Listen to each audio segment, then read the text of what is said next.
We've just returned from the opening session at the Great Hall of the People, where the political report was read to the delegates and the assembled press. It was something of a flurry of activity, you can imagine, thousands of people going through the doors at once now, and I wanted to share my sort of immediate reactions and what I believe to be the key takeaways. Now, achievements were certainly brought up: the victory over absolute poverty, vast increases in per capita GDP and incomes compared to 10 years ago, but these were front-loaded. They served as preamble to the difficult work that still needs doing to build on these gains and ensure they constitute a permanent foundation. And what will that work entail?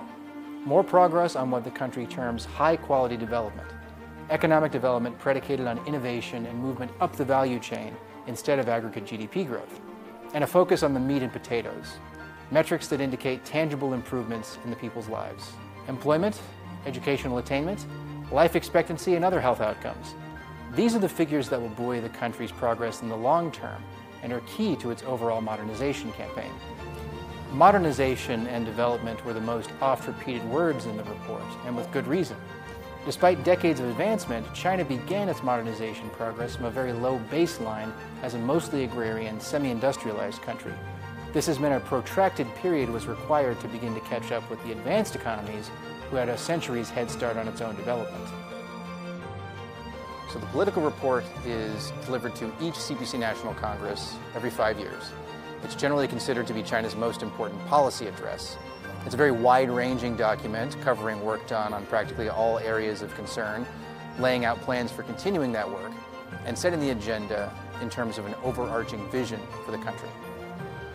For example, during the report delivered to the 19th Congress, it was announced that the principal contradiction facing Chinese society, the issue underpinning all others, was the contradiction between unbalanced development and the need for a better life. So for this report, it's about agenda setting, but it's also about setting the tone, defining the philosophical and ideological outlook that will characterize the country's approach to problem solving.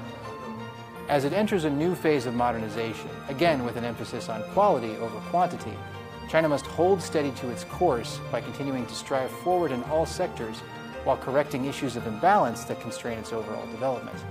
Not an easy task, but we will be watching as the country rises to meet it over the next 5 years and beyond.